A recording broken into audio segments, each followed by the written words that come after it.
Okay. Well, I'm going to take a minute to welcome everybody before I start my official timing. But thanks everybody for coming. We will probably get, we might double in size. We got about 60 people registered for the event. And it's great to see that interest in campaign finance reform in Fort Collins or anywhere for that matter.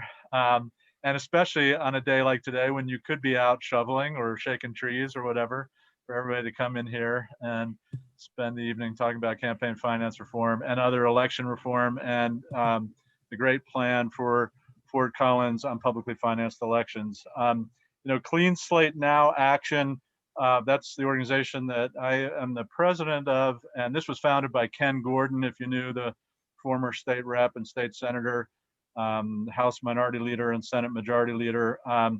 And you know, our goal is to get the corrupting influence of big money out of politics.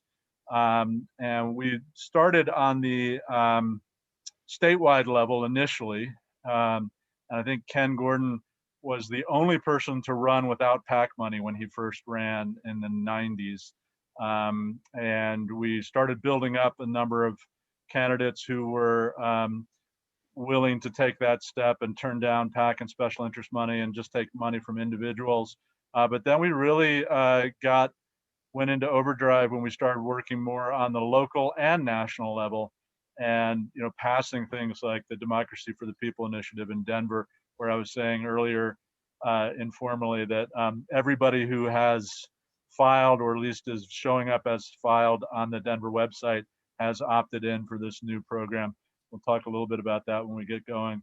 But I will start my time now, and we're going to do a little bit of presentations and then have the candidates respond to the plan and have a couple minutes each to talk about campaign finance reform, and then we'll have a good half hour or more for questions from the audience for anybody. So if you've got questions as we go along, feel free to put them in the chat, and we'll try to keep track of that. And also, whenever you've got a question, just go ahead and raise your virtual hand. We won't stop for questions during the presentations, but that puts you in line. So you'll be in order if you can raise your virtual hand, which is either down by your reactions or in the participants box. So let me go ahead and start my sharing my screen and give you a quick overview to begin with of, let's see. And I'm going to go fairly quickly so we got plenty of time for everything else. And just make make note of a question if something goes by that you don't catch. But anyway, thanks again for everybody being here. We want to talk about campaign finance and specifically publicly financed elections in Fort Collins. And again, I think it's so important that all of you are here and all of you care about this issue. I feel like this is at the heart of every democracy issue we face, is our elections and our voting rights, our access to voting, the way we vote, the way we campaign, the way we elect officials, and every issue we care about, whatever the issue is that's most important to you. I don't think you can get anywhere on it when you've got, you know, a wall of special interest money between you and your elected officials, or if you're an elected official, between you and your constituency.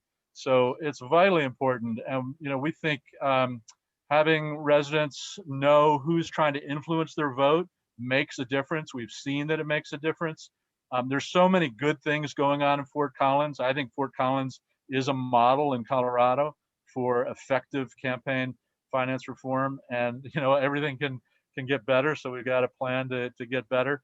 But you know, trying to open access to the ballot even more so we can get diverse candidates running and getting elected. Eliminate that potential for corruption and even the appearance of corruption, because that's a big source of the trouble we've got in politics today, even just the appearance. Get residents engaged in the process and let them reclaim the concept of citizen-owned elections. You know, we're talking about the corruption and that appearance of corruption. This is overwhelmingly popular among people across the country. The 2018 joint study from the George Bush Institute and the University of Pennsylvania Biden Center and Freedom House found 8 in 10 Americans are concerned about the condition of democracy in our country. They think it's getting weaker, and the number one issue they point to is big money in politics.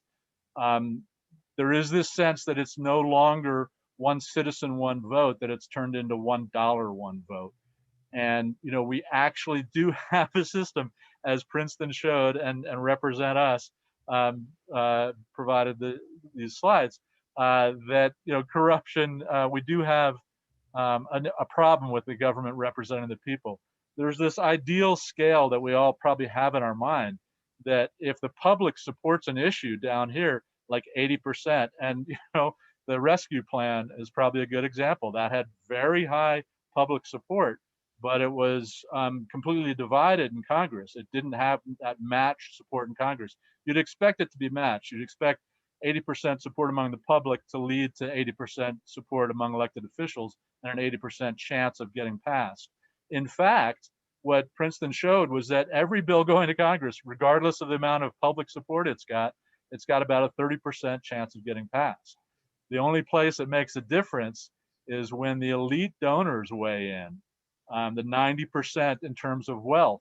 When they're behind an issue, that changes the scale. We've got that horizontal line of 30%, but when they get into it, that just about doubles the bill's chance of passing. When donors, people with money, people with that kind of influence weigh in on elections, it changes the results. So this led Princeton to believe that we do have legal corruption in America. The special interests love it because they get a 22,000% return on their investment, and that's why they often paper both sides of the aisle with the contributions. The other thing is we're not really seeing this representation of the people in the ideal way that we would, of elected officials looking like and really reflecting their constituency. Big money is turning us into a society where we're reflecting the views of the white, the male, and the rich. This is a little dated now, but I don't think it's changed all this much. But donors who are giving $5,000 or more to campaigns are 94% are white. That does not match. I mean, that does match with elected officials. It doesn't match with the population. It also matches with the candidates for the most part. So we're getting candidates, just the idea that I can run and win seems to be influenced by that sense of who is in office and how it doesn't look like the population. So the publicly financed campaigns is a great solution to that. And it's not a new idea. It's been happening all over the country in cities, counties, and states. We've all put in major reforms recently, but I mean, this is over decades, and this is a number of them. And I'll just take a real quick tour of a handful of different places, starting with some Colorado ones. The Democracy for the People Initiative in Denver. It bans corporations from donating directly to municipal campaigns. It lowers the campaign contribution limits to be at the state level. It had been pretty high. Creates this publicly financed campaign system where you get a 9-to-1 match on contributions from small dollar donations, $50 and under, to candidates who opt not to accept special interest money. So a $50 contribution is matched with $450 and becomes a $500 contribution. The limit now for a city council member in Denver is $400.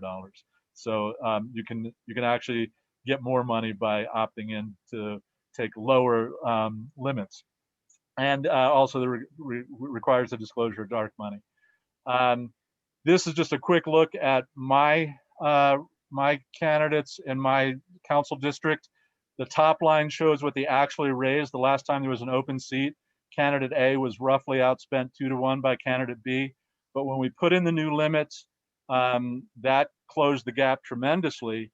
And when you put in the small donor limits, have them both opt in and get the potential match, it made it a horse race, a dead even horse race, basically, in terms of fundraising, as opposed to being a 2-to-1. And that's because one candidate is really banking on small dollar donations and only takes contributions from individuals, and the other was really going after big money. That was 2018 it passed. It went into effect last year. Lakewood passed in 2019 major campaign finance reform. They lowered their limits. They banned corporate contributions and labor union contributions.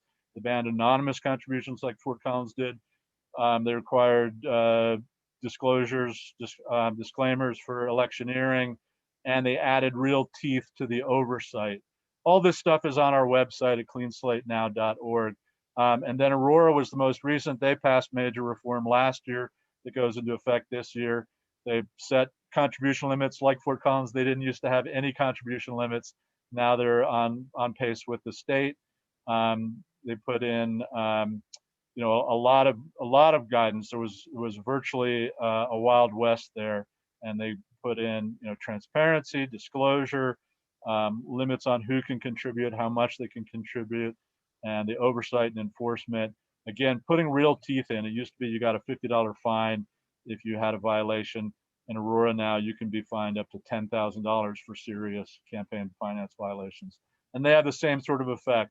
A race in 2019, which again was about 2-to-1, just by changing the limits as they did last year, that flips the advantage to candidate A, who'd been the underdog. And if they plan to go ahead with matching contributions, if they do that, it basically completely flips the dynamic, and candidate A is now 2-to-1 ahead instead of 2-to-1 behind. And the last three I'll look at are from around the country and just examples of three different kinds of public funding. The matching public funds that we're talking about for Fort Collins have been in effect in New York City, for example, for 30-some years, and more than that. And these two maps are great because they show New York City, and the top map shows contributions in New York City, the density of contributions to state campaigns where there's not matching funds, publicly financed elections. And the bottom map shows contributions of the same population to city races where there are matching funds of publicly financed elections. So the dark numbers are denser, more donors. So you can see dramatically more donors are participating when you've got that publicly funded election, and when your $10 becomes $100 and you feel like you're having a voice and people are hearing you now. This is just zooming in on a Bed-Stuy neighborhood. Same thing, you know, that dramatically darker, higher density of donations from once people have that engagement of the publicly funded elections. Quick look at Seattle, which has vouchers. They call them democracy dollars. They give everybody 4 $25 vouchers that they can use on any campaign they want to, as long as that candidate has opted in and doesn't take special interest money. If you give it all to one candidate, they could spread it out to 4. So this gives voice to citizens who don't have wealth necessarily, you know, people of modest means and who've been in the shadows of politics. It's been enormously popular. People are maxing out 12,000 contributions totaling $300,000. Obviously a bigger city, a different dynamic than Fort Collins, but tremendously popular idea. And what I love about it is it gives people on fixed incomes, people working minimum wage jobs, people without homes, it makes them a really significant block when it comes to voting and the elections and the influence. And they've now got, you know, basically expendable money that they can only spend on elections. So it's this enormous bonus to do it that way. And then finally, the block grant that Connecticut uses, where when you qualify, you get the full amount up to the cap that you're qualified for, or that any candidate can use. And so once you qualify, you get that set amount, you're done raising funds, and you just go out and campaign. And the thing that makes Connecticut stand out to me is that in 2012, when Sandy Hook in Connecticut took place in the massacre at the elementary school, and most people's reaction to what did we do about that in reaction to that is we did nothing. But Connecticut did something, and they passed some of the most boldest gun safety legislation in the country. They did that because they had citizen-owned elections. They had, you know, the majority of their legislature was there on publicly financed elections. They were able to act on the will of the people, the public interest, not the special interest. They also passed things like paid sick days, raised the minimum wage, and in-state tuition for undocumented workers. So if you've got a system like this and you give candidates that choice between spending their time dialing for dollars, hitting the packs, the insiders, the deep-pocketed spenders, or going into their community and spending time with constituents and talking and listening and coming away with even greater resources by going to the people to power their campaigns, how could they not choose to go to their district? That's what we want. That's a major goal. And that's the effect of good campaign finance reforms. I'll close with this and then turn it over to Jody. But the good, meaningful campaign finance reform empowers small dollar donors to become more engaged with the candidates and ultimately make elected bodies look like the community. You get higher voter turnout, communities of color become more engaged, lower income communities effectively donate at a dramatically increased rate. Running for office no longer is about having wealth or access to wealth, and you get more diverse candidates running and getting elected, including women, young people, and people of color. So with that, I want to turn it over to two great grassroots activists who have, had an incredible impact on Fort Collins and organizing the way it ought to be from the foundation up. Robbie Moreland and Jody DesChenes to start us off and look directly at the Fort Collins experience and the model. Jody? Yes. Hello. You hear me? Yeah. Okay. Thank you, Owen. This is Jody. I'm a member of both the local nonpartisan groups Represent Us and the League of Women Voters. I'm going to fill you in a little bit on a few things that interested individuals and members of local groups have been involved in over the past few years in Fort Collins specifically. And then in a few minutes, Robbie will go into greater detail about our current endeavor. But first, I would like to read to you a legislative declaration from our municipal code, which was added in November of 2000, which we have quoted in many of our public comments while we have been doing this work. It reads, "The City Council hereby finds and declares that large campaign contributions to political candidates allow wealthy contributors and special interest groups to exercise a disproportionate level of influence over the political process, that large campaign contributions create the potential for corruption and the appearance of corruption, that the rising costs of campaigning for political office prevent qualified citizens from running for political office, and that the interests of the public are best served by limiting campaign contributions, full and timely disclosure of campaign contributions, and strong enforcement of campaign laws."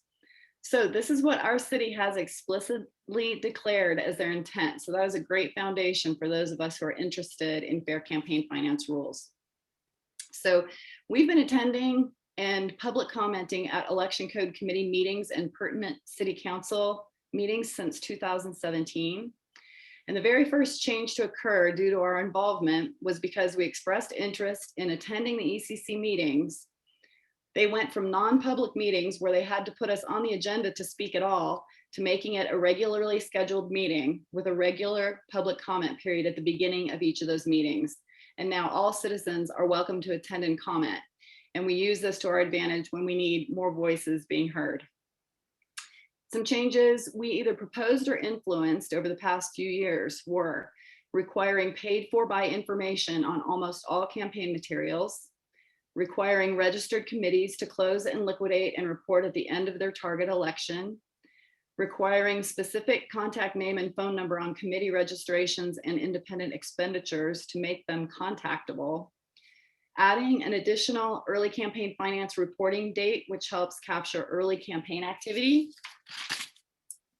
placing a contribution limit to political committees of $100 where there was no limit before, eliminating the existence of anonymous donations, which included fishbowl donations, where candidates could accept any all under $20 donations without recording the contributor. This had turned into a loophole where candidates could gather anonymous donations of larger and unknown amounts by putting out a collection bowl at events. In practice, in the previous election, one candidate had reported 2 different lump sums of $500 each without contributor info.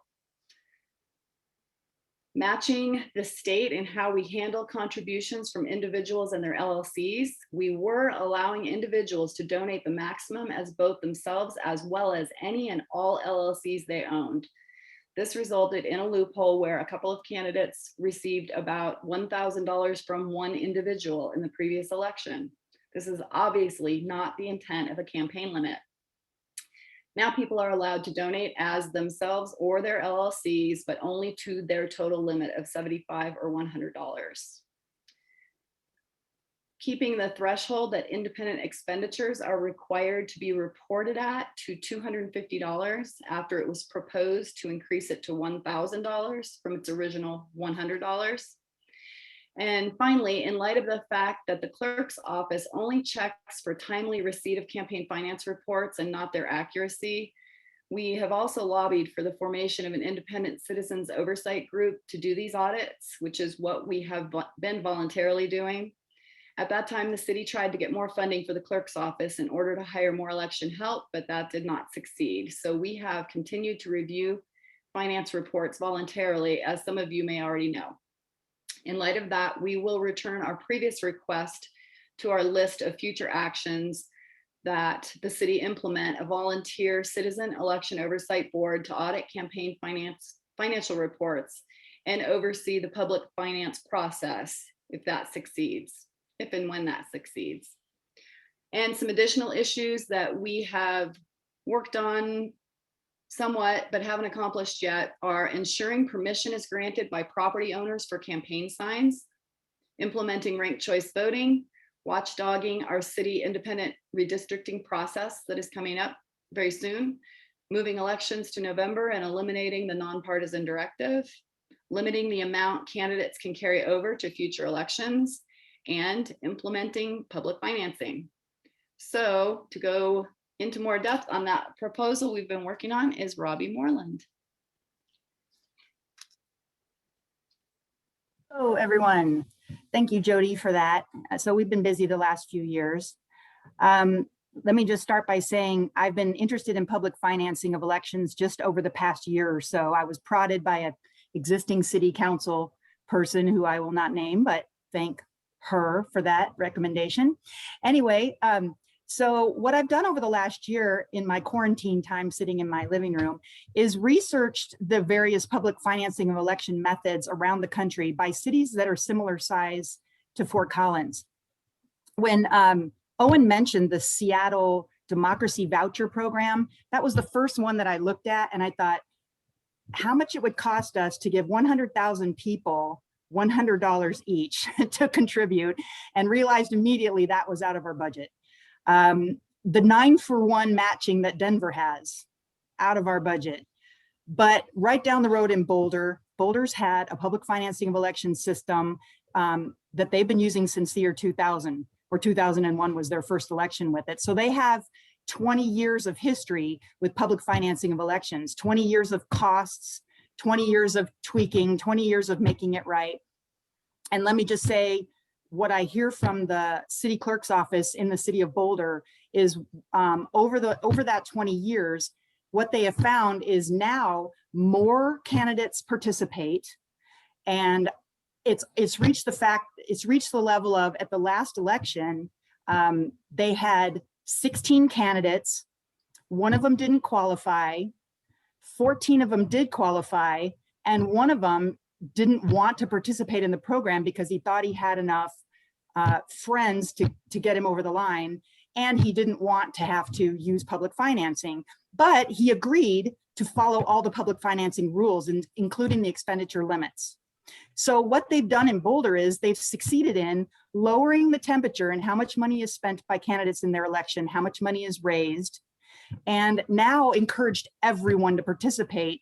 And I don't know if it's a peer pressure, community pressure, but they said it's very common now for everyone to participate in their public financing program. And I think that's a huge success. And if we could get to that in Fort Collins, where everyone said, I like that the public's behind me and I'm going to participate. So let's just talk about why in Fort Collins, because as Gerry will point out, and we talked a little before the meeting started, we have limits on campaign contributions here. It's $75 to city council, $100 for mayor. So it's not like we have big political action committees coming in and paying $5,000 to a candidate. We don't have that.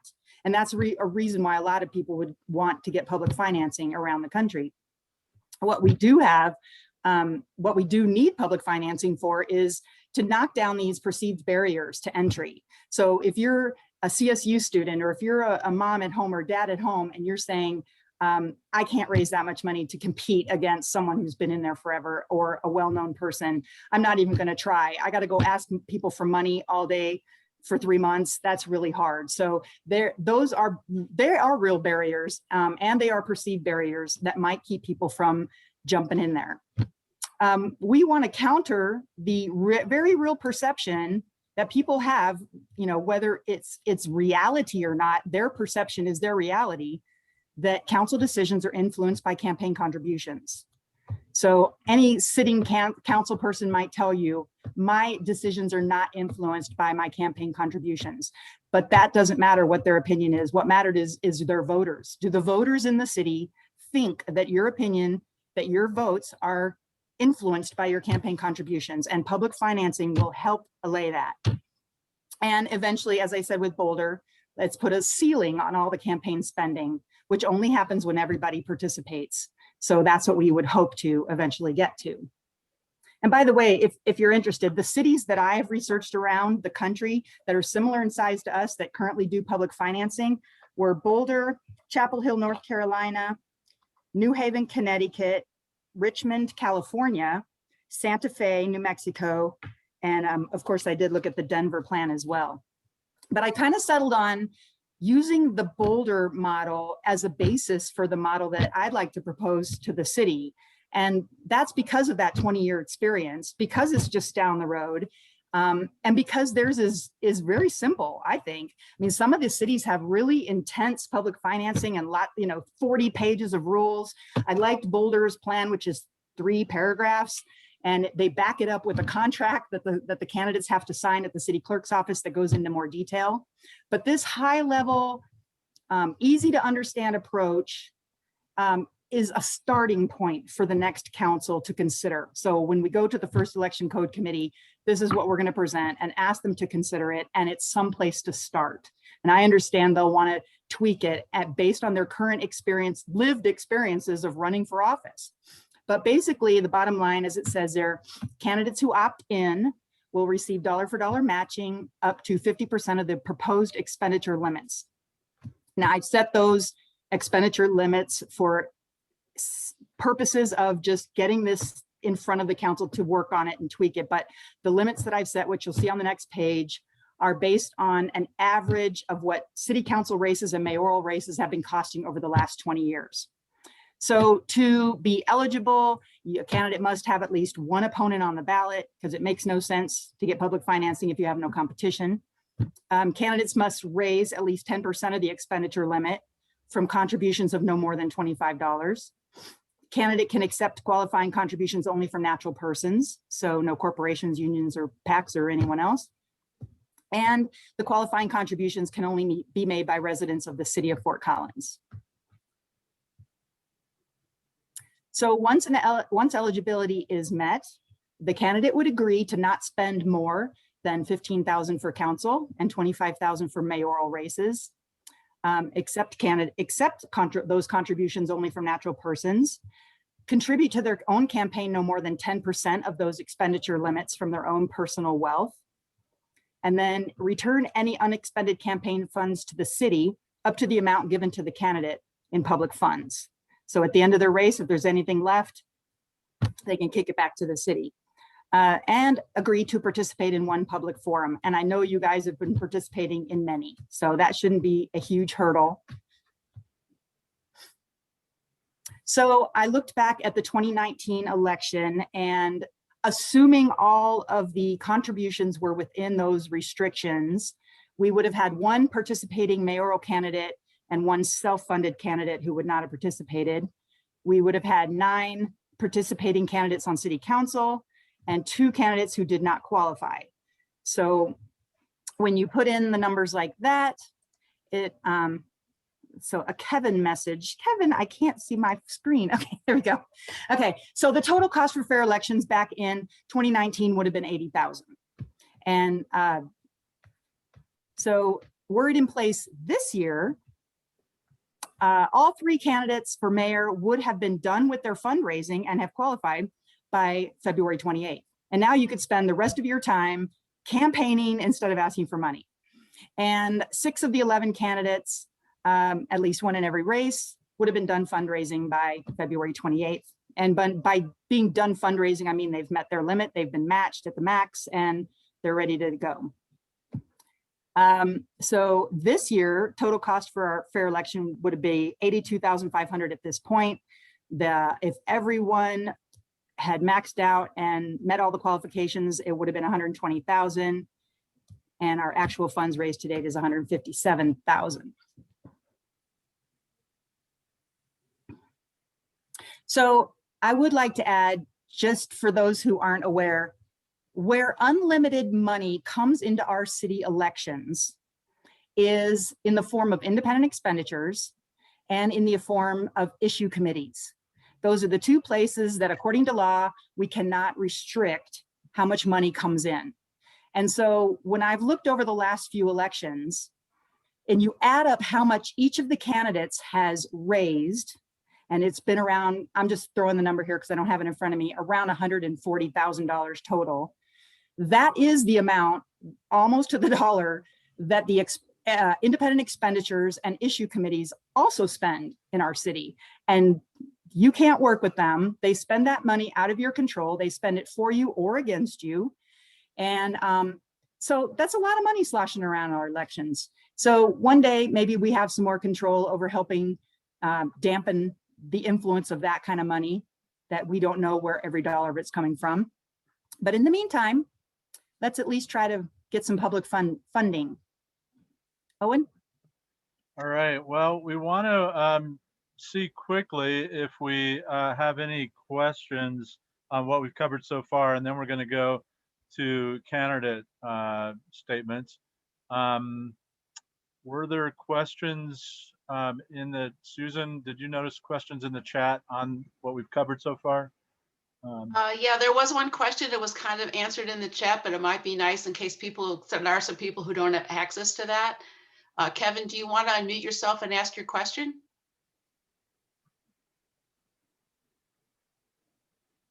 Or I can ask it for you. I will ask it for you.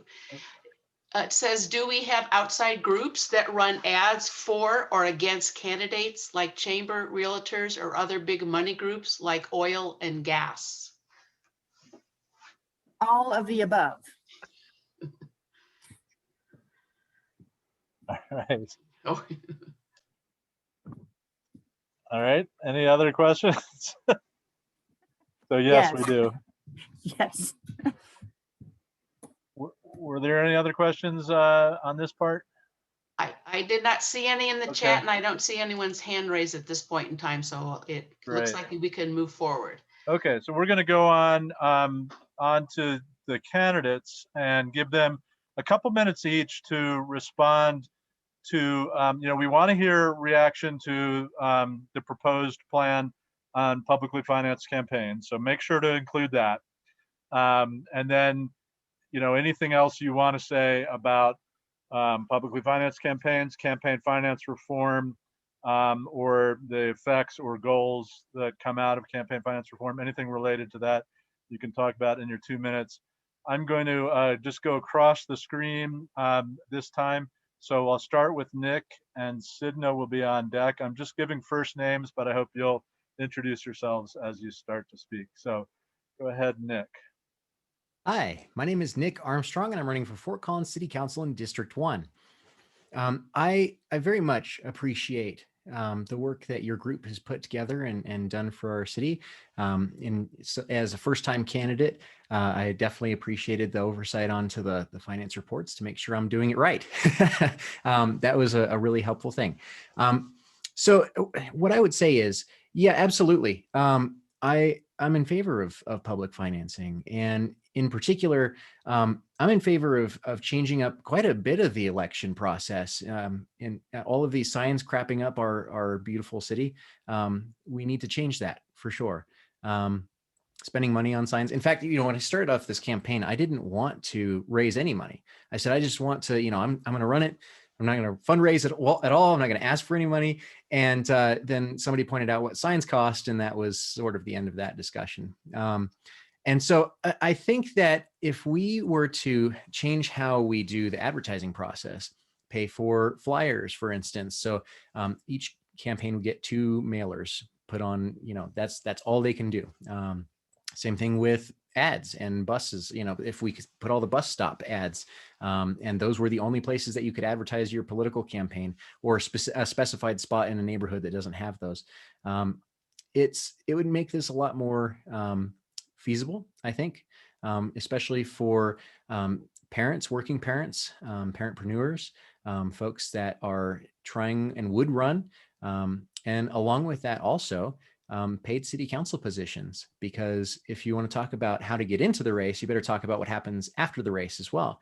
And if you're having to work and contribute and also do 20 plus hours towards city council, you need to have a feasible pay structure that goes along with that. And so all of the above, I think that we need to look at how elections are funded, marketed. And as a guy in marketing, I can tell you that this is really something we need to look at because of the waste that's coming through the pipeline. And also the non-recyclability of those chloroplast signs that we sort of have to use it just hurt to put all that money into that instead of donating it to the food bank or the library, where I would love to do that. That's time, Nick. Yeah. So thank you. All right. I'll try to give people a 30-second warning. I hate to interrupt you, but I'm sorry I didn't give you that, Nick. So Sidna up next with Jeff on deck. Okay, and if I have a problem, my internet has been unstable. So if it stops working, let me know.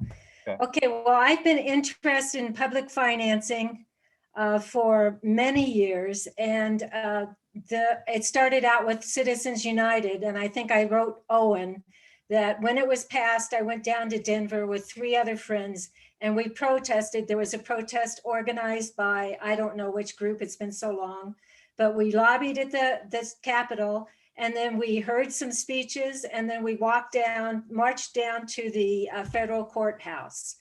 Now, after that, I haven't done much, but I'm so glad to hear that you all have been working so hard to make, public financing a reality.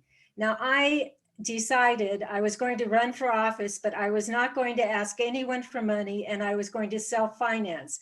Now, you might think I'm a Michael Bloomberg, but I'm self-financing with the $600 stimulus check that I received in, I think it was March. I can't remember. No, not March, because I received it from the last president, who will remain unnamed. But so that is what I'm using. And I agree with Nick Armstrong. Those signs, I think they're divisive. I refuse to have signs. I spent $100 making an internet site, and I spent another $100 printing up flyers. But I do not plan on spending more than that $600 from the last president. 30 seconds. Okay, well, and all of you out there who care about public financing, remember my name if you're in District 4, because let's show them that money shouldn't matter. All right, great, thank you. And now we'll have Jeff with Tricia on deck.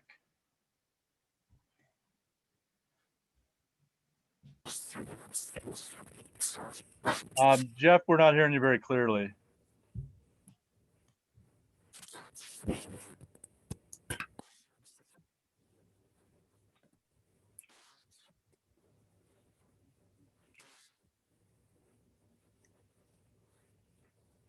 Good. Can you go ahead and talk? We don't hear you at all. You think you can figure it out and we should come back to you? Are other people hearing Jeff? Can you hear me now? Yes. Okay. Go ahead. Yeah, thank you for the time to be here and talk about this topic. The amount of money that gets spent in campaigns does concern me quite a bit. And I generally like a lot of what is in that proposal. One thing that does cause a little concern is that when donations are solely tied to an individual, you really have no idea what's motivating them to make that contribution. which may be a good thing or a bad thing. But I guess a point I'm getting at is this: if it's, you can have a small business owner, and if they donate it through their business or their LLC, it's $75, whether it comes from them as a person or from their small mom and pop shop.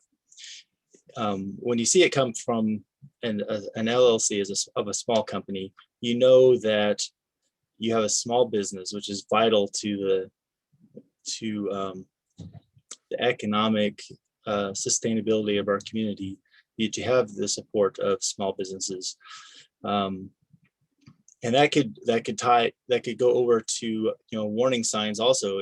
If you get a lot of donations from huge corporations, oil and gas or whatever, that could be a warning sign to people who want to know more about a candidate. 30 seconds. So I agree to limiting the amount of contributions so that it's fair for everyone. But I think making sure that the voice that they're coming from can be as broad as possible, so that we learn more about who's supporting one particular candidate or another. Thanks. All right, thank you. And now we'll have Tricia with Melanie on deck. Hi, my name is Tricia Canonico, and I'm running for Fort Collins City Council in District 3. I want to thank you for inviting us all here tonight to talk about this really important topic on local, state, and national level. I think Fort Collins has really done a great job so far. I like that we've limited donations for City Council to $75 a person, and that we've closed the LLC loophole. I think that's really important. And I think one of the great benefits of public financing would be that we could get more diverse voices heard in our city at the City Council and the mayoral level. I don't know that it's been lost in everyone that every single person running, mostly we're all Caucasian, and there are more voices to be heard in Fort Collins. And by removing that financial barrier, we could potentially have more people of more communities being served. I have to agree with Nick that I feel like there is a problem with the signs that we're seeing. There's a lot of money being spent on them. And I personally have been trying to only get them out to individuals. My signs are in neighborhoods. I haven't reached out to commercial businesses for my signs because those aren't the people that are voting for me. It's my neighbors. It's the people who live in my district that I want to represent and make sure that their voices are heard at City Council. 30 seconds. Okay. And I do have one question, if we could come back to this later. I'm wondering about the $25 contribution level for 10%. And I would love if you could give a little background into why that's part of this platform as well. Thank you. Right, great. Let's see, so we go to Melanie with Erin on deck. All right. Hi, my name is Melanie Potyondy. I'm the current City Council member in District 4, and I'm running to retain my seat. And as folks who have followed my City Council journey probably know, I'm both a parent of 2 little boys and a full-time mental health professional in the public schools. And since I got the appointment, I'm doing council as well. So I'm a busy lady, but I decided to run because I really thought it was important to have a working mom and that public education voice on council. I really appreciate that there have been some changes to the Fort Collins election procedures so far, because I do think it's really important that we make sure that we have things in place so that all different voices can be on council. I do love the idea of public financing in that, I have spent a lot of time dialing for dollars, and I would not say that's my strength, nor do I think that it's the best way to let people know what I have to offer for council. And I'm sure that a lot of folks feel that way as well. We'd rather be spending the time highlighting what we would bring as leaders versus asking people for money. And I do think that it would open the door to more folks who just, like I think it was Robbie, or maybe it was Jody, said folks who just don't have the time to sit and dial for dollars, but they have the time to devote for counsel. And so I do support that public financing piece. I do think, you know, anything we can do to open the doors to a more representative group of individuals being in our city leadership is very important. So I am supportive of that. 30 seconds. And that's it. I'm in support of our election reforms. I had the same question as Tricia about the $25, because I can tell you $75 is very accessible for a lot of folks. It's a long way to $15,000, 75 at a time. So I would be interested. Okay, we'll take a quick pause here and let Robbie answer that question. I think there is some confusion about that we can clear up. Right. So the $25 is for you to qualify. So if someone wants to give you 100, they can give you 100, or I'm sorry, 75 for council, but only 25 that counts as qualifying dollars. So for a council candidate at that 15,000 level, they want to raise, you know, half of it, 7,500, divide that, that's 100, right? 7,500 divided by 75 is 100 contributions of $25 each. So your first report in would have your 75 contributions, and the $25 from each one is what qualifies you to participate in the program. Okay, that's helpful, Robbie, because I was thinking, like, if I have to make this much money, $25 at a time, I would never make it. You still make it 75 at a time or $100 at a time for mayoral race, but you got to qualify. And what that does is weed out the people who are not serious and had, you know, they're just throwing their name in the hat and they have no intention of really participating. Thank you for clarifying. That's really helpful. No problem. Okay, so we're going to go on to Erin with Kelly on deck. Great, thanks. And thanks for clarifying that, because I had a similar concern. That's it would be hard to get up to that amount with at $25 at a time. I think you'd spend even more time dialing for dollars if you had a $25 limit. So my name is Erin Hottenstein, and I'm running in District 4, and I am very interested in electoral reforms and campaign finance issues.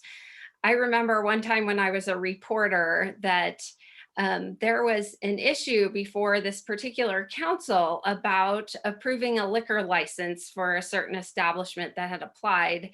And I went looking in campaign finance reports and found that all the council members who were supporting the approval had received donations from the liquor lobby, and all those who were voting against the proposal had not received donations from the liquor lobby.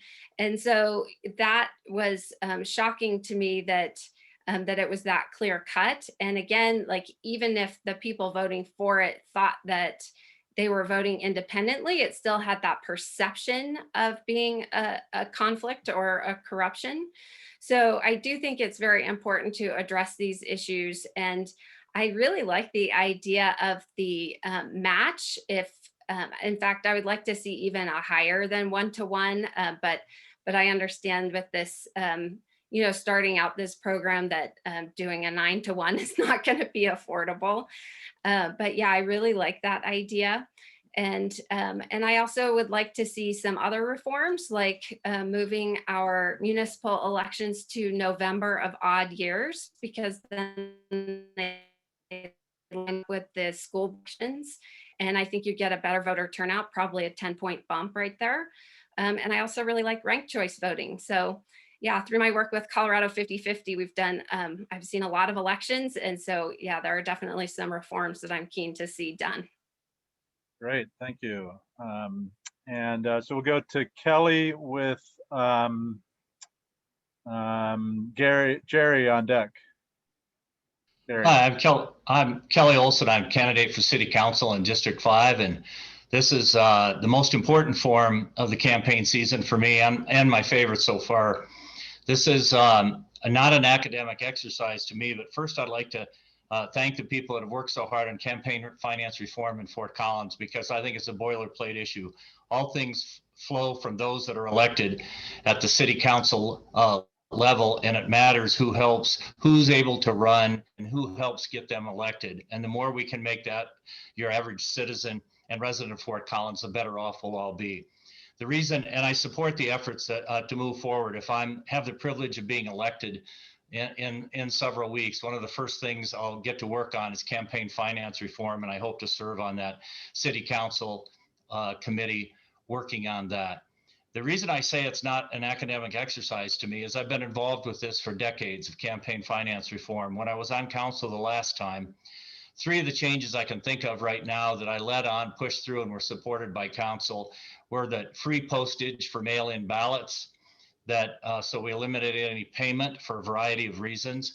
We were purging people way too fast from the election rolls, and so now we've made that more difficult. We were doing our districts based on voters rather than people, which wasn't even constitutional, in my opinion.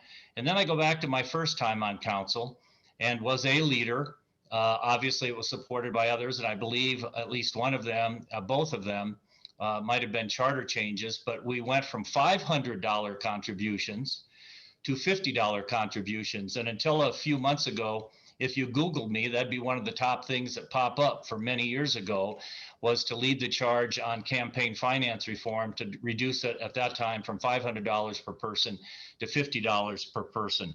I was also, okay, thank you. And I was also active, but not on council when it was finalized, on moving to district elections, true district elections, which make far more people able to run and to be elected to city councils. Thanks for having the forum. I look forward to working with you in the future. All right, so next up is Gerry with Jeni on deck. Hi, I'm Gerry Horak. I'm running for mayor of Fort Collins, and yes, I was around with Kelly working on it. And actually, there was no contribution limit. It was when we saw $500 contributions when we decided to change it to another number. And 50 stayed around for a long time. Then it's been raised to 75.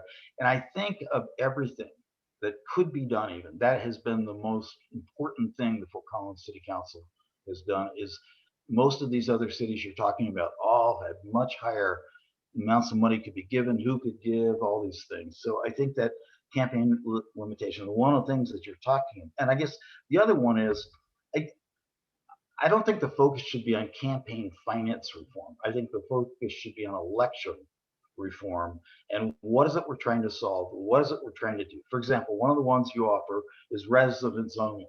So in the mayor race, if they're residents only, the 3 candidates would have their numbers cut by 40%, 36%, and 19% of the donations that came in. That's a different election. So, and maybe for us, and that I did that analysis, it probably includes the UGA because I just had Fort Collins or not Fort Collins addresses. But that shows that is probably a more important change than some of the others. I'm not saying it may be, may not be, but more importantly, I think there needs to be a richer discussion so it's focusing in on a solution. That what my experience is, we need to have a rich discussion on this. When we did major charter changes, we had a charter committee. Maybe that's what we need for this, something like that, to really take a look at the overall and not just leap to certain solutions, because that's one of the problems you have. 15 seconds.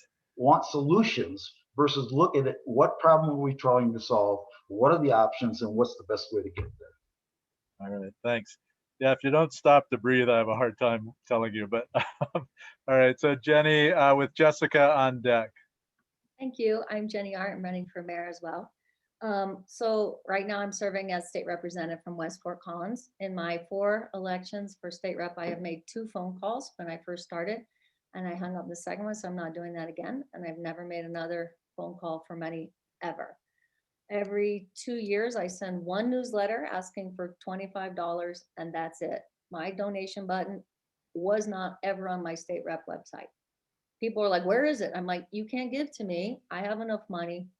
I'm not worried about the money. I'm going to talk to you about voting. So that's my philosophy. At the Capitol, the ranked choice voting bill is my bill. It's just passed through finance. It's going to come out to appropriations. And the financing, frankly, is the big issue, right? So we're asking the Secretary of State to put in $1 million to help local elections do that. So I've always been a fan of public elections, but I can't run that bill at the Capitol because of the fiscal note, right? I also believe if we don't invest in our own democracy, what else are we going to invest in? And I said that on the mic the other day during that. I run the resolution every single year to overturn Citizens United. I would caution against making council and mayor a partisan election, because every year the Democratic lawyer for the Democratic Party sits in my office and said, Representative Arndt, this is very awkward for us. I go, I know, because the Democrats don't want to vote for that, and neither do the Republicans. I get 2 votes or 1 every year. I also ran the bill to allow unaffiliated to run in primaries. We got 1 vote, no, 2 votes. 30 and then seconds. Went to the people and it passed. Okay, so let's not make city and mayor partisan, because we will have those influences here. Huge champion of Y and Z, so we have to have fair redistricting, no gerrymandering or gerrymandering if you're a purist. We also need to go to publicly funded elections when we have the finances to do that. I've been a champion this my whole time, and I've appreciate the forum. All right, great, thank you. Jessica is up next with Gavin on deck. Okay, perfect, thank you. Hi everyone, my name is Jessica Dyrdahl and I am running District 4. I first want to thank everyone who has set up this forum for tonight. As previous candidates have stated, it's very important. In my daytime job, I am the advisor to the student government on campus. And even at the student government level, we have limits on the amount that the students are able to spend. They have to put in D&E reports just like we do as candidates. And I think that's something, or because of that, it's something I'm definitely in favor for. What Owen, you were sharing at the very beginning, I think Jody and Robbie also shared this as well, is for reforming campaign finance, it's all about access. Like, how are we getting more people that are running for office? If we don't have the flexibility to call tons of people, I wish I was like Jeni and could have not had to call and texted all the people I have, because it is does take away from us really getting out our issues and things that are important to us. And if we don't have more representatives that are able to put their name forward because of lack of access, lack of resources, we're just going to not be very representative of the community that we're serving. So I think that the work that you all are doing is really great. I think we need to continue that, looking at public finance to make sure that we don't have money just influencing how people vote. I remember when I was I remember when I was an intern at the Capitol, that's when Amendment 41 just got passed. So that was limited what lobbyists could give state employees. And then there was a lot of, for those of you around at the time, there's a lot that came through that. But I did my senior honors thesis on that and just really trying to get back down to the foundations of serving our communities. Great, thank you. So next up is Gavin, but before we get into start Gavin, I want to remind people that next up will be your questions to the candidates. So if you've got questions you'd like to ask the candidates, you can start raising your virtual hand, which should be either in the reactions or the participants tab if you move your cursor down to the bottom of the screen. That's the best way to get in line for a question. You can also put it in the chat, and I'm going to rely on Susan to point out questions from the chat or anything else we're missing. But we'll go ahead to Gavin. I think he's the last candidate that we've got to hear from. Thank you, Owen. And I'm sorry that I'm not on video. I've been shoveling snow and my hair is a complete mess, and I don't really want to embarrass myself at the moment. So thank you, everyone, for staring at my picture instead, but you don't even have to look at that. No, I don't have a lot to say. Just thank you for this. I'm always interested in learning more. I do think it's important that we balance, or not balance, but that we optimize the number of people who are voting in our elections, because as all of us candidates know, there's a significant drop off from November, and it's just hard to remind people that there's another election coming up. So that's important. And I also think that it's a very good idea to get dirty money out of politics. We want clean elections that are run by the citizens of Fort Collins, and try to keep this as pure as possible. So I appreciate both of those objectives. Thank you again for inviting me. All right. We did have some questions turned in advance, and I want to go to Gerry to ask the first question. And I think with the, some of these will have everybody answer if they want to. And if it's specifically aimed at a particular candidate, we'll let that candidate answer and see if 2 or 3 people want to respond. I'm keeping track of how often people speak. So if you respond once, you won't be able to respond again until everybody's had a chance, whether they use it or not. Gerry, did you want to ask your question, Casimir? I'm going to unmute you or ask you to unmute. Are you there, Gerry? Well, Gerry asked. I'm here. Go ahead. Okay. Okay. This is broadening it out a little bit, but I'd like to know how many of the candidates support ranked choice voting and how many of the candidates would support ranked choice voting statewide, including federal offices.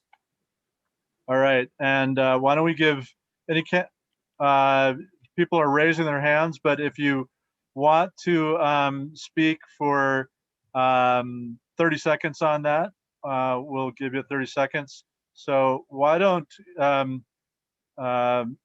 I'm going to go and see who's raising their hand to speak. So Tricia, I'm going to go to you. Owen, this is Susan. Can I butt in for a moment? Go ahead. Forgive me. We have some people who have some questions that were in the chat. First of all, so I've also, in addition to all the wonderful hands that are raised, I want to make sure we get to those questions because they've been there for a while. And also we've had a couple requests of the candidates making sure when they speak to please, again, identify what district they are in, or if they are a mayoral candidate. In other words, what they're running for, because there's a little bit of confusion on that. So that would be helpful. Thank you. All right. Thank you very much. Tricia. Thanks. Tricia Canonico, District 3. I've lived across the country, and having previously lived in Maine, which is one of 2 states that has adopted ranked choice voting, I think we can see the difference it's made there. Between 94 and 2014, only 2 out of 11 gubernatorial elections had the candidate won more than 50%. So when I lived there, Angus King was the governor. He won 35% of the vote. That's so 30 seconds. A minority that supported him. So I think ranked choice voting gives voters a better ability to really choose who they want to govern them. Okay, so these are short answers here. Anybody else want to weigh in on ranked choice voting? I'm going to see, looking in order, Erin, and then Melanie, and then Nick. And we'll go ahead. Okay, great. Again, my name is Erin Hottenstein. I'm running in District 4. And ranked choice voting has several benefits, including, getting not your typical candidates to run and having friendlier elections, and also making sure, as Tricia was saying, that that you have a candidate who wins who has gotten 50% plus 1, which doesn't happen when you have multiple candidates in a race, that you sometimes that doesn't happen, that you get a majority. And that's 30 seconds. Thank you. So Melanie.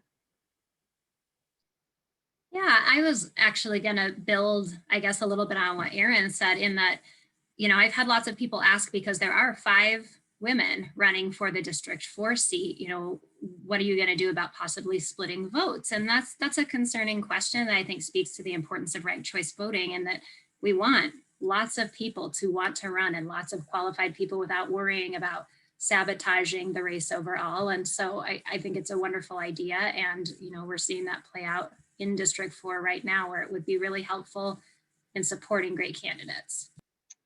All right, thanks. And we'll go to Nick on this. And I haven't seen any other hands, but if I see, now I do. Okay, so Nick and Kelly.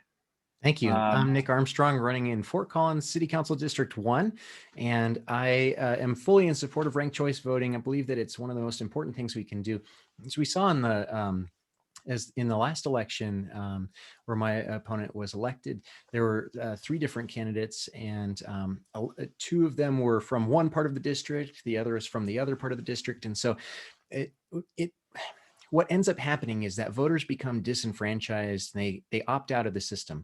I think in addition to ranked choice voting, we need to have civics education that's part of our an ongoing process to educate folks on how to vote and how to run and how to get more candidates into the process. Okay, great, thanks. And I see by chat that more people have their virtual hands up, so we'll give everybody a chance on this one. We won't get everybody a chance on all of them, but this one we will. So Kelly, go ahead. Sure.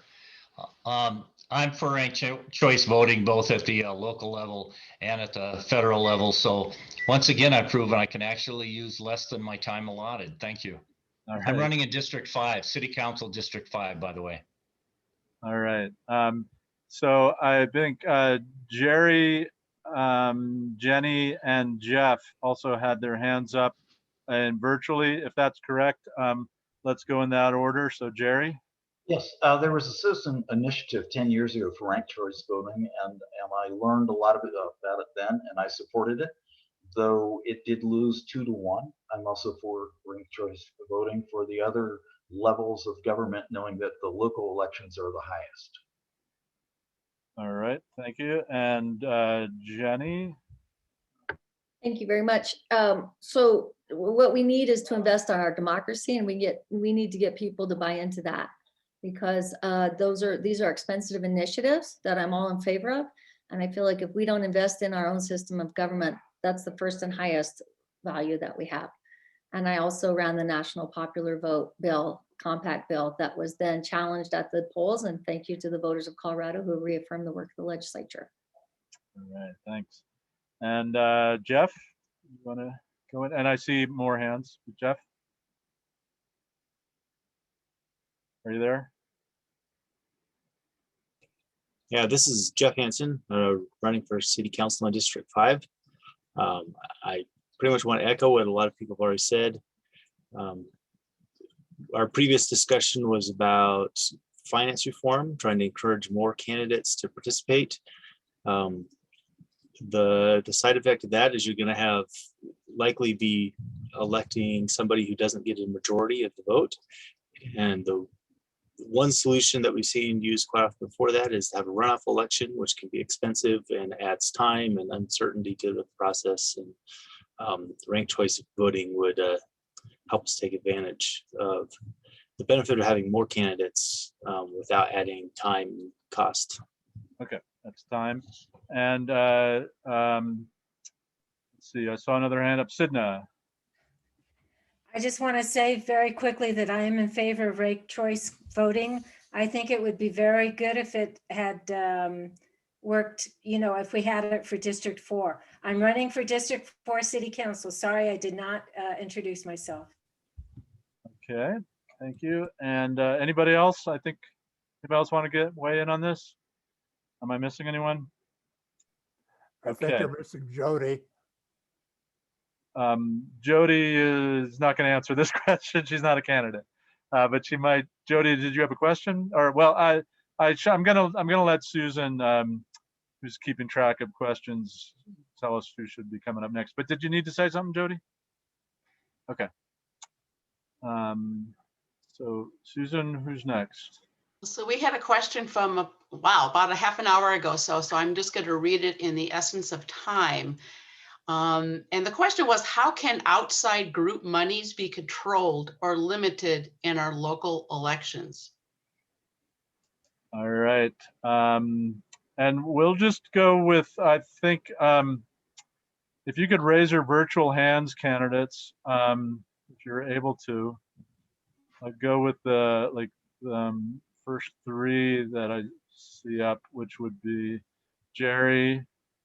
Gerry is up, and Jeni, and anybody else? Gerry and Jeni for starters. So I'm running for mayor. I'm Gerry Horak. The only way we can change that is that we get a Supreme Court that would vote differently than the last Supreme Court. You really can't change that other money coming in. Okay. And Jeni? Yeah, that's right. And, but I think we can do the transparency thing, right?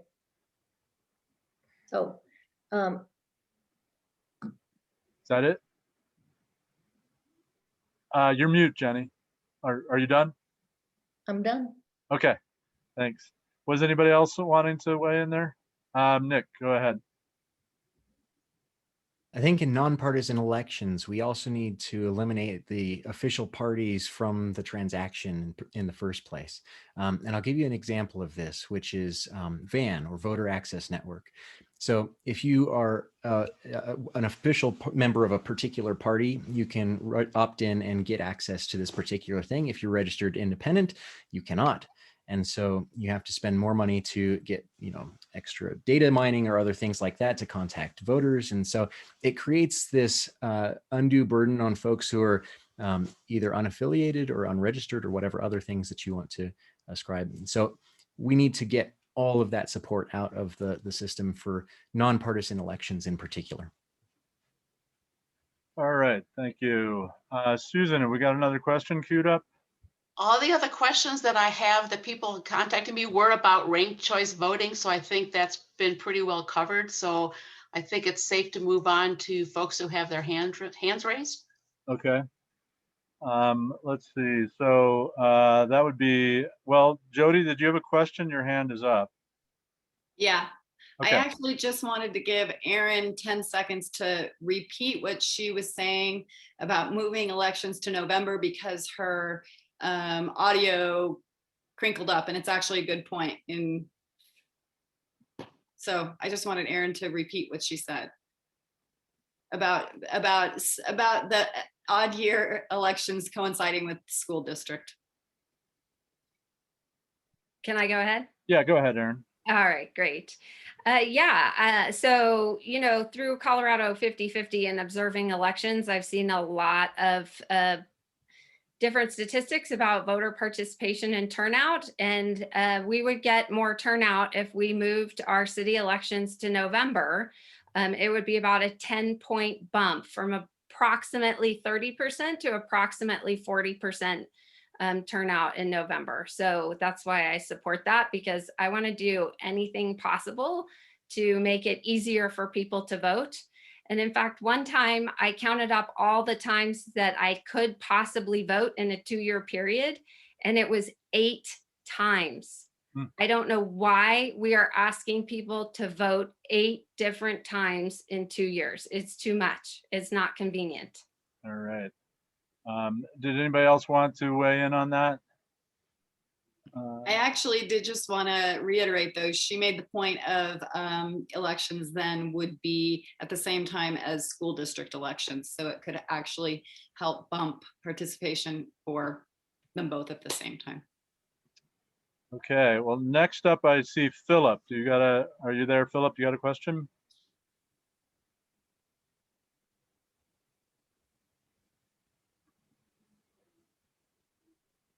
Yes, hi. Here I am.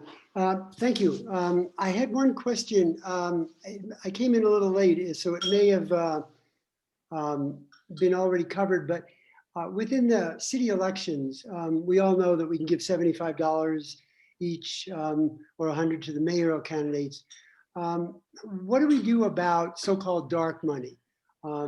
People that organizations that can fundraise from both out of state and in the locations of power, and funnel that money to the candidates' efforts, of course, without communicating with the candidate, but not always. How do we stop that? I mean, we can't seem to get a handle on it at a national level, which is a much bigger issue. But it seems like we ought to be able to get a handle on that in the local issue, where it's much smaller, and most people would agree that that's a very toxic way of providing funds to candidates when they don't know about it, and they don't know it's really supposedly what's being done for or against them, or in this case, for. So how do we solve that problem? Because it's huge. It's almost as bad.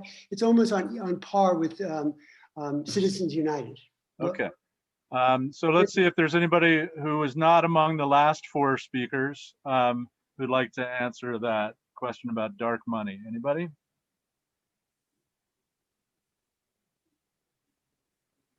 Nobody is eager for the spotlight. Anybody at all, whether you were one of the last speakers or not? Nick, go ahead. Seizing the moment. Hi, Nick Armstrong, running in City Council District 1. You know, as a marketing guy, I can tell you that it's all in the name. So if you can figure out what the name of the organization is and who's responsible for it. So as we've done with the LLC rules, pulling out who the individual contributors are in LLCs, and if LLCs have a stake in other LLCs or other things like that, or a different type of structure, that's also an important consideration as well. And if I don't see another candidate wanting to jump in, I will. Okay, Tricia, go ahead. I do want to say that I think how the city initiated the paid for that they put in place in 2019, that helped take care of some of it. So you're not having anonymous attacks coming out that you don't know where they're from.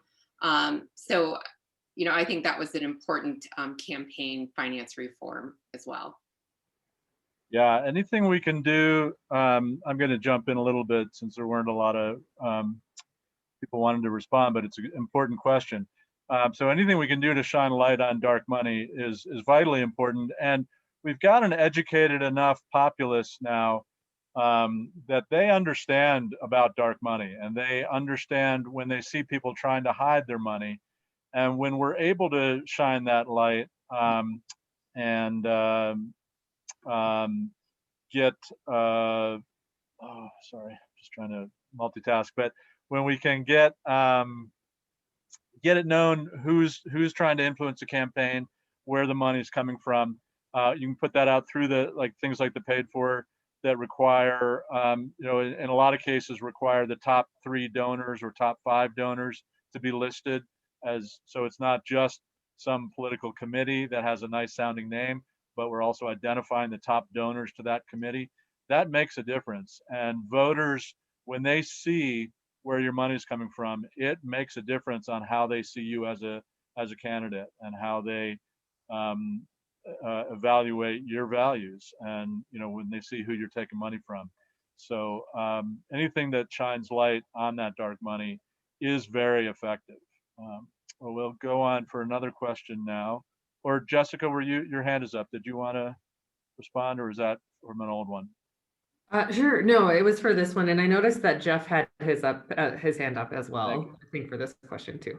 So I think for me to just own what you were saying, any sort of transparency that we can provide, any light to this is definitely helpful to see. To try to take what I was saying for one of the previous questions of taking the monetary influence out of politics.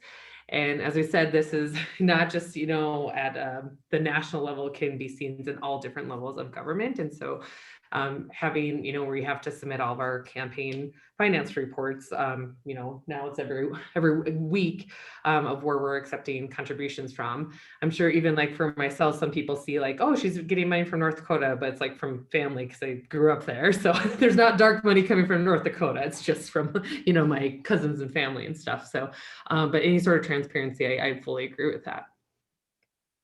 And Jeff, what did you want to weigh in? Jeff, was your hand up on this? Yeah, I had a comment on this one as well. And it sounds like everyone's trying to say the same thing. I think transparency is the most important thing. I really don't like the idea of silencing any one voice, but I want to make sure that the voters know where that money is coming from. And we talk about limiting contributions from special interests, which I don't think is necessarily a good thing, because depending on the special interest, that could be a good thing or a bad thing to any one particular voter. But making sure that it's very clearly identifiable where that money is coming from is the most important thing. And then limiting contributions to a point where it doesn't put organizations with a lot of money at an advantage over, you know, my next door neighbor. You know. Okay. Why don't we move on to another question? And we'll be looking for people who have not responded in the past 7 or 8 folks. Robbie, looks like you want to have some input. I want to get Jeff on the record and Gerry on the record. Do you guys support some form of public financing of elections? I really didn't get that from your responses. Sure, I can answer. I support the discussion of it. I don't think I know enough now for a lot of these other suggestions to just say I support it. That means I'll vote for anything.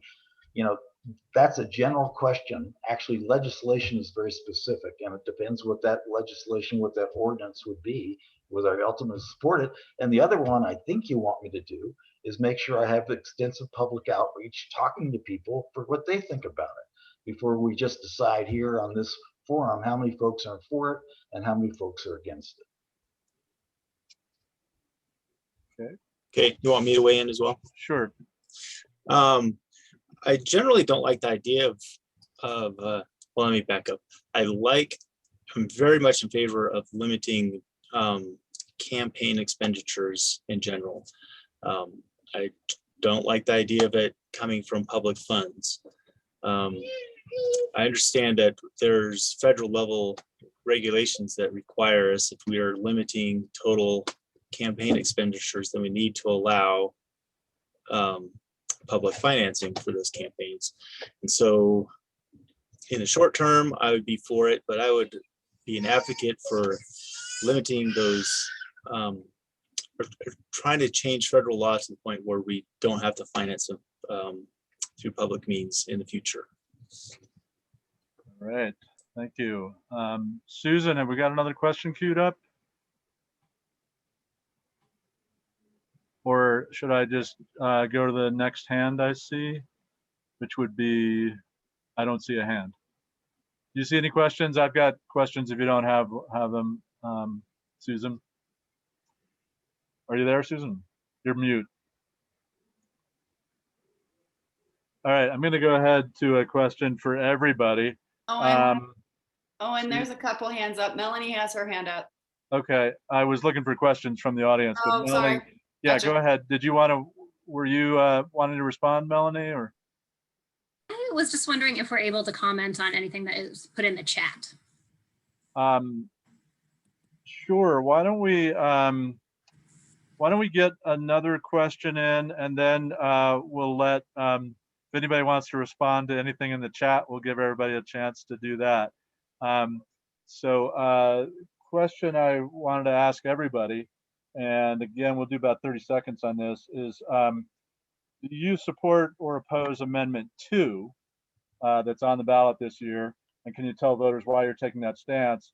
And the language on Amendment 2 says, shall Section 8 of Article 8 of the Charter of the City of Fort Collins pertaining to campaign contributions for city elections be amended to remove the stated prohibition on campaign contributions and expenditures, and instead provide that council shall by ordinance establish prohibitions on and requirements for campaign contributions and expenditures for city elections, in addition to limits on contributions to support or oppose candidates for council. And just to clarify, the language says, from the charter says, no political party or city employee directly or indirectly, and no public service corporation, nor any other person from a corporation owning, interested in, or intending to apply for any franchise or contract with the city shall contribute or expend any money or other valuable thing directly, as indirectly or indirectly, to assist in the election or defeat of any candidate. So I'm going to go start with Gavin and have Gerry on deck, and I'll get through everybody with 30 seconds. So Gavin. Yeah. The key part to that, Owen, that sort of disturbs me is the city clerk just recently amended or clarified that, rather, to say that no political party shall directly or indirectly spend money or anything of value to elect or defeat a candidate unless the services are paid for. And I think this goes to Nick's issue earlier, and certainly mine, which is if we're going to truly have a nonpartisan election, let's not kid ourselves. Let's make it nonpartisan. What we have now is a way where if you just pay a party, then they can work for a candidate to help elect or defeat that candidate. And to me, this isn't a partisan issue. This is just something that we should not do if we're going to have nonpartisan elections. So I was disappointed to see that clarification from the city clerk, but I also know that this is something that has been going on in our elections for some time. This isn't anything new. So that's about time, but can you let us know whether you support that or oppose that? Well, I think in Fort Collins, we have pretty good limits already. I don't think we should limit it any further. So I'm not, I guess I had a hard time following the amendment, but it doesn't seem like that applies to Fort Collins as far as I understand. And sorry, I'm seeing the chat. I'm running in District 3. Yeah, okay, great, thank you. Gerry next with Sidna on deck. Yes, I'm Gerry Horak, running for mayor, and I have to say on this one, I've been campaigning enough that I haven't really thought about this enough or looked at the pros and cons. So I'll be like other voters over the next 3 weeks. I'll be trying to figure out what I'm doing on that. Okay, thanks. Sidna next with Tricia on deck, or Jeff on deck, sorry. Okay, my problem is I don't quite understand what you're trying to do. If I read it properly, you're trying to make sure that if someone is going to expect or wants to have a contract with the city, they can't, or you want to make it easier for city council to change the requirements for contributions. Well, I don't know who you're talking to about what they want to do, but it's just what's on the ballot. My reading of it is that they are currently prohibited, and that was, if I'm not mistaken, by a ballot initiative. And now there's or at least now there's a ballot initiative to change that and give council the ability to determine whether or not they're prohibited or not, those parties that we mentioned before. Kelly, are you going to clarify the nature of this as opposed to answering the question? I'm sorry. I was just, when you're ready, I was going to give my opinion. Thank okay, you. We'll get to you. I've got an order going. I'm going to get to everybody on this one. Okay. Well, I didn't state my opinion, but I really don't know. I don't quite understand what they're trying to get at. And I'm Sidna Rachid. I'm running for city council seat in District 4. Yeah, I think it's a confusing issue. And if you don't have an answer, that's fine to say so. But hopefully people have looked at it already. Jeff, go ahead. Yeah, I'm not entirely familiar with it either. As soon as you mentioned it, I went and tried looking it up. There's a lot to read there. My one concern, and this could be that I just don't understand what's truly in the ballot language, is it looks like it's the city council is taking on the authority to make changes without accountability to the voters. And seeing if they're in elected positions, I think that's a conflict of interest for them to be making those decisions. If I read that and read it in more depth and find out that's not exactly what's happening, then I would stand corrected. But that's my initial concern about the ballot measure, is that okay. Thanks. And we'll go on to Tricia with Jessica on deck. Yeah, Tricia Canonico, District 3. And I'd like to do some more research on this before I give an answer. Okay. Jessica with Jeni on deck.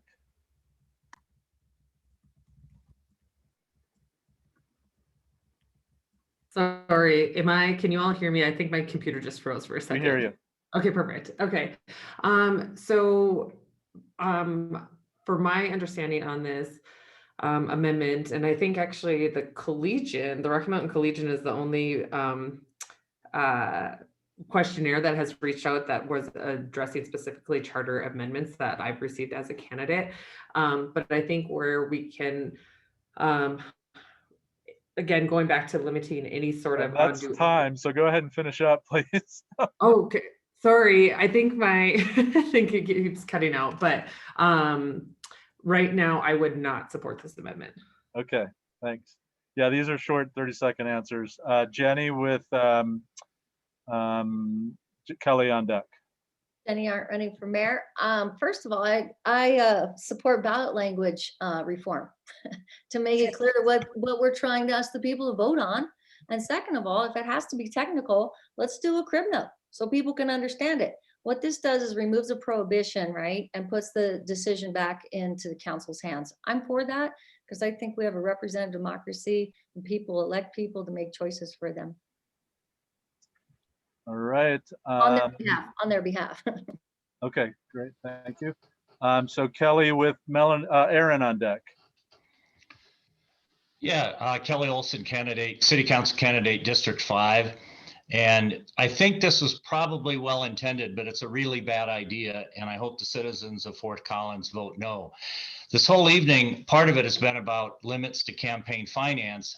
And this very charter amendment is what has kept them at $50 and then $75 for council candidates. To take that back and put it in the hands of council, I can think of 5 councils that will have upped it from $50 or $75 to $500 in the last 25 or 30 years. So it's a really bad idea. They might have had some good ideas tacked on the end of it, but when in doubt, vote no, and then come back with something that's not only clear, but also protects the campaign limits that we've had in the past that everyone here tonight seems to be in favor of. So this is just a really bad idea. That's time. Thank you. Thank you. Erin with Melanie on deck. Great. I'm Erin Hottenstein running in District 4. And when I was checking into this today, it seemed like it was an attempt at a cleanup, an administrative cleanup. But I agree with previous speakers that it is very confusing. I looked into the league's explanation. I read the Coloradoans' explanation. I still didn't get it. I made a phone call. So I think I'm a no just because it's confusing. All right, thank you. And Melanie with Nick on deck. Yeah, and I think I would echo a lot of what other folks have said. The league does have, I would say, the best description of what's going on there. And I do think it is a matter of trying to clean up ballot language and consolidate. That being said, I agree with Jeni that if a ballot issue is not understood by folks who are as educated as those in this room, it's problematic and we need to work on our language to make things accessible. All right, thank you. And Nick, I think, is our last candidate to weigh in. Thank you. Nick Armstrong running in District 1. I like the idea of cleaning up the languaging just because it allows you to offset the cost of running a ballot initiative anytime you want to change the charter. And in particular, federal or state law changes, you have to be able to adapt readily. So I think that was the intent. And if there were safeguards put into place to make sure there was oversight, that those regulations that we want to see in place to keep dark money out of the campaigns, then sure. But in this case, it's so vague, and this is where civics education comes in handy. All right, thanks. We are out of time, but time is a fluid thing. So we can take a little bit more if anybody wants to. People want to stick around. I see Dale, are you waving goodbye or do you have a question? A question. But we did have the Melanie had suggested if there was anything in the chat.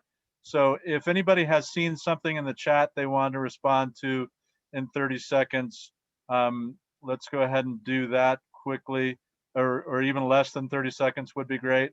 And then, Susan is saying you can email her with your question, but we will take it. I'm happy to leave the room open if people want to informally keep talking. And we'll get to Dale's question, but let's go to what, if there was anything from the chat. Melanie, did you have something? Yeah, so way back, I think it was Elena had said something to the effect of, it's wonderful that we have to disclose who's paying for things, but when we're talking about independent expenditures, it's often a really nebulous and sometimes deceptive title. And I think that people who don't have the time or wherewithal to do that research to see who's really paying for it, that's problematic. So I think that it's great to have paid for. We need to have it be who's actually paying for it. Okay, thanks. You can always get a good amount of information at CleanSlateNowAction.org about who's contributing to campaigns. We do have the numbers on the Fort Collins municipal candidates. Anybody else have something from the chat they wanted to respond to? I don't see a hand. So let's go to Dale's question. And you're mute.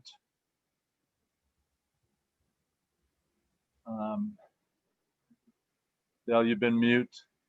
Okay, can you hear me now? Yes, yes. Okay, Jan Peterson. this is Dale. Here, here. I'm Jan. Okay.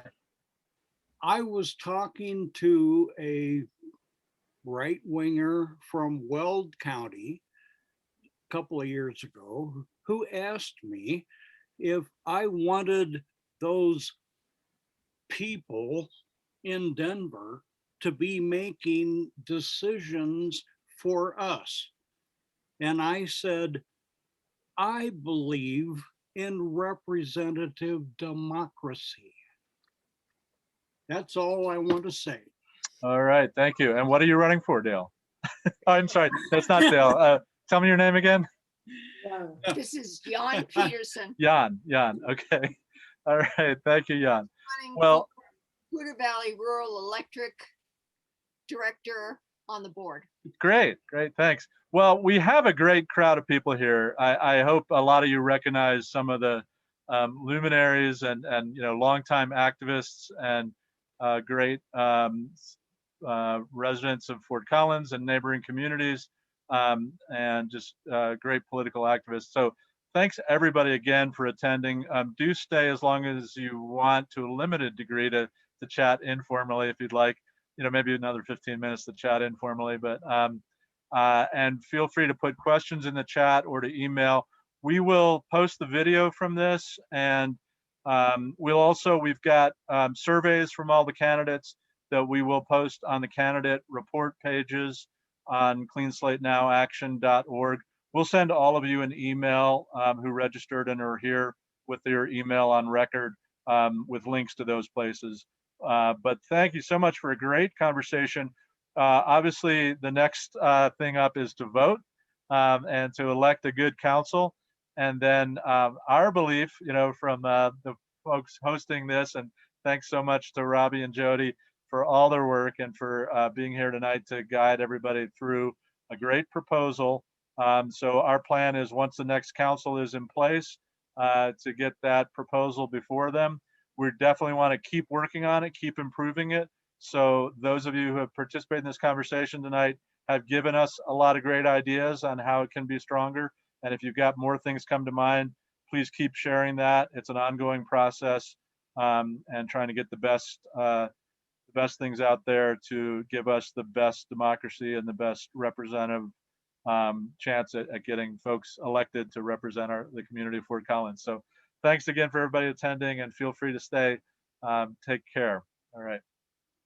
Hey, Owen, this is Yeah. Susan. Hi, Susan. Yeah, sorry, I got kicked off, so I had to jump back on. So I think I missed a few things, so I apologize. But I did have somebody contact me and wanted to know if any of the candidates had contacted any council members in Denver, Lakewood, or Aurora to find out what's working with respect to finance reform and what is not working. Okay, good question from the audience. Has anybody here who's still here been in touch with those places or other communities where they've got good models in place? Gerry has. I haven't been in touch, but I did go on the internet today looking at various things that have been done, and to me, that's one thing council will obviously do if this becomes before something that they take up as one of the agenda items. That they'd be extensive looking at what other communities in Colorado have done, across the country have done, etc., to deal with this particular suggestion. All right. Yeah, well, I think there are a lot of good people on those councils who love to talk about the plans they've put in place, in each of those three that were mentioned, Lakewood, Denver, and Aurora. And, this is basically 4 years in a row of 4 of the 5 biggest cities in Colorado taking on significant campaign finance reform and election reform. And I think, there's a lot of momentum building. Some of the goals all along have been, get these in place on the local level, build support, see what we can do on the state level. And I'd be remiss if I didn't mention that we are working on the national level to, Clean Slate Now supports HR1, the For the People Act, and that's on its way to the Senate, having passed in the House. It's actually, it's larger in scope than it was when we first endorsed it 6 or 7 years ago, but it's was developed at about the same time the Denver plan was developed, and has a lot of similarities of disclosing dark money, providing a good healthy match, and getting special interest money out for those candidates that opt in.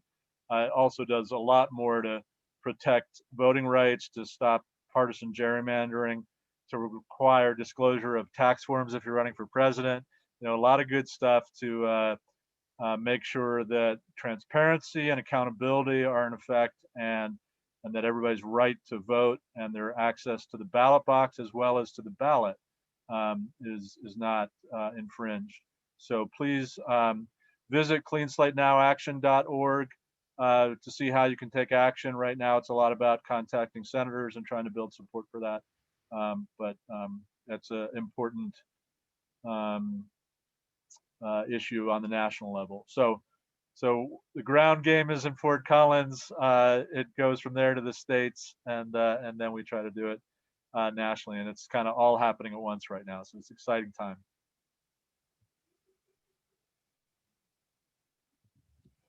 Robbie, are you going away? I was just saying thanks to everyone.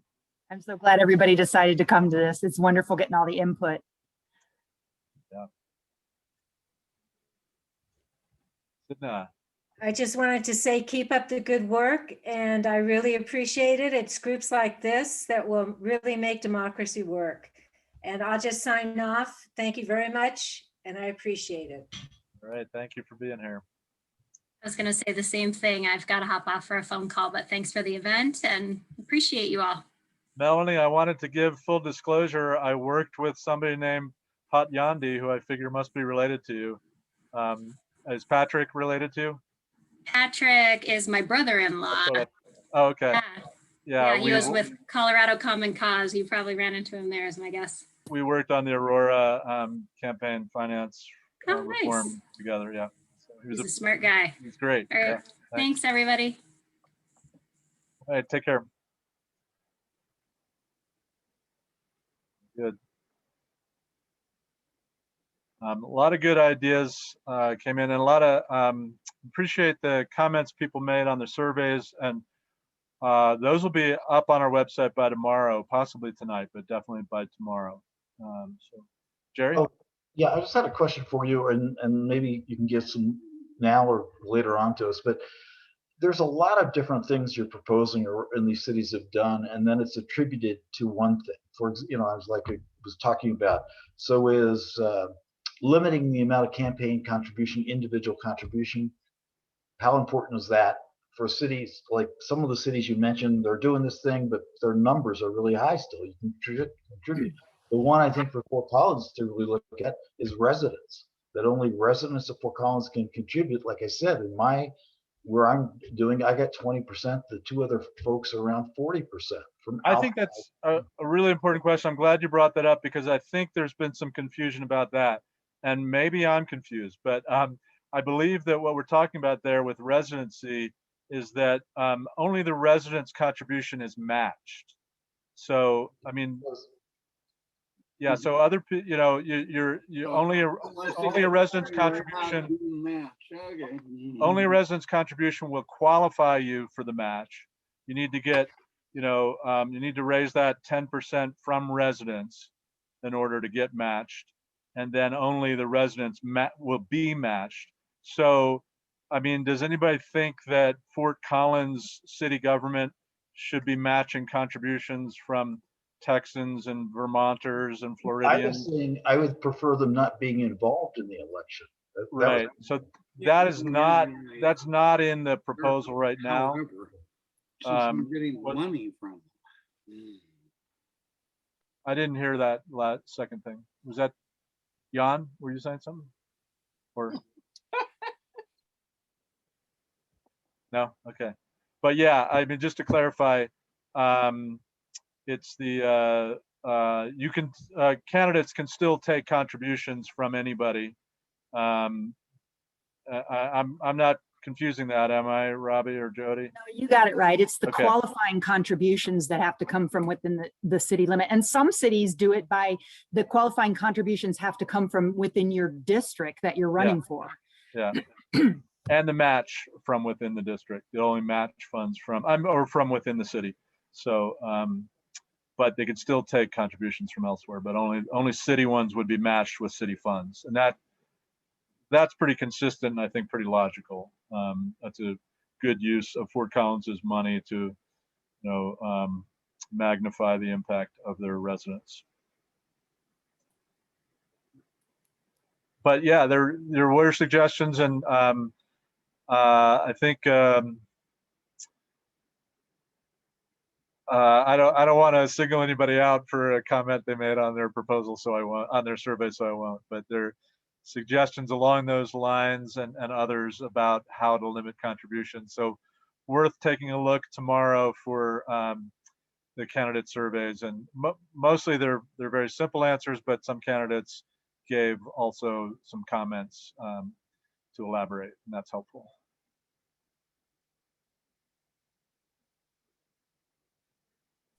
Anything else from anybody?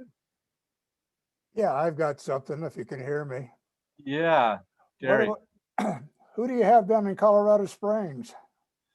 Colorado Springs is, there are folks down there who want to start an effort like this. And so that has been on the radar. And that obviously would be the 5th of the 5 biggest cities in Colorado. The 4 have gone in the last 4 years that I've mentioned, and Colorado Springs would be the 5th. So, our revolution, for example, wants to spearhead a movement down there. That's probably the most challenging community of these 5. But again, these ideas that we're talking about are popular across the spectrum, the political spectrum, among residents and voters. It's not the same among elected officials, but among voters, it's pretty, it's a high majority support among Republicans, Democrats, and independent voters. So Okay. Colorado, we did do some work in Manitou Springs. That's very different from Colorado Springs. But Colorado Springs is on the horizon, maybe starting up this year. That was the plan. Are you down there? Where are you, Gerry?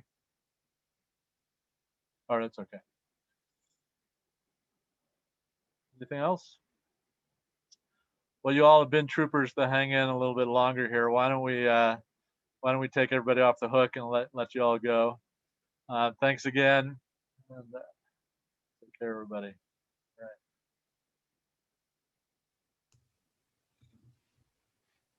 Thank you, Owen. Thanks. Yep.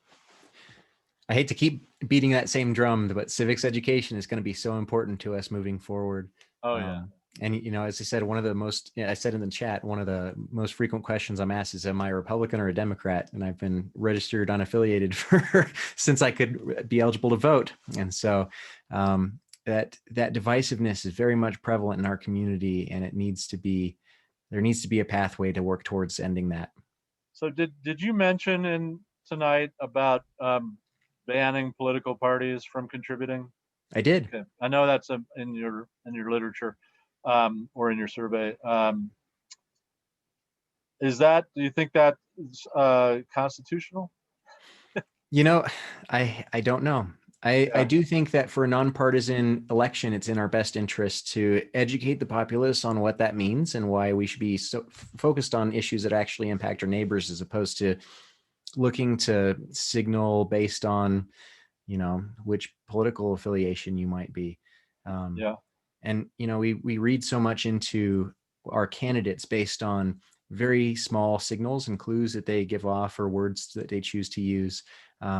And I think that it does a disservice to all the candidates who put their hat in the ring to run and do it from a place of honest intent, to have that type of shortcut being used.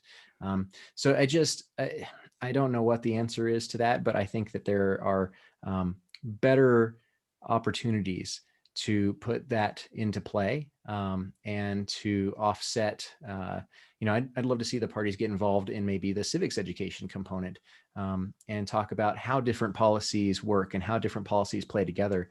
One of the things that scared the hell out of Hamilton and some of the other founding fathers was this idea of the political super party that overwhelms common sense, bipartisanship, or coming together around a common idea. Yeah. I think Go ahead. Part of the answer to that question, I think it gets kind of confusing because in Larimer County, I mean, the city is the entity saying that it's a nonpartisan election, but the parties are doing what they're doing. And factually speaking, the Larimer County Republican Party does endorse people. The Larimer County Democratic Party actually has a mandate that as a party, they don't do anything as a party. However, there are tons of individuals in the parties, and the individuals are political people. So you get a lot of prominent people in the parties being campaign managers, etc. So it gets confusing from the outside, but the party itself actually isn't doing anything. But so, yeah, I think that back to your point of education on all counts is super important. And CleanSlateNow has always tried to remain nonpartisan. Maybe people don't think we always succeed, but I think we probably do. But sometimes people think our policies may lean in a certain direction. But we started out trying to get people to turn down PAC money, and just to get everybody we could to turn down PAC money and only take money from individuals. And that became something that voters became very well educated about, and made a distinction when they saw candidates who were piling up PAC money and candidates who weren't accepting any. I know there are candidates in this race who have sent PAC money back. That's a hard thing to do, and it's great when you see people doing that, rejecting PAC money that's actually been given to them unsolicited. And I just say that in connection with that political money could be the same thing. If you make it that taking political money in party money in a nonpartisan election has that same onus of taking special interest money, you might be able to build a movement in that way to, affect the way educated voters look at a candidate based on who's funding them and who's trying to get them in there. But I do think there's some constitutional issues of keeping parties from contributing. I'm not 100% up on it, but I think it's worth looking into.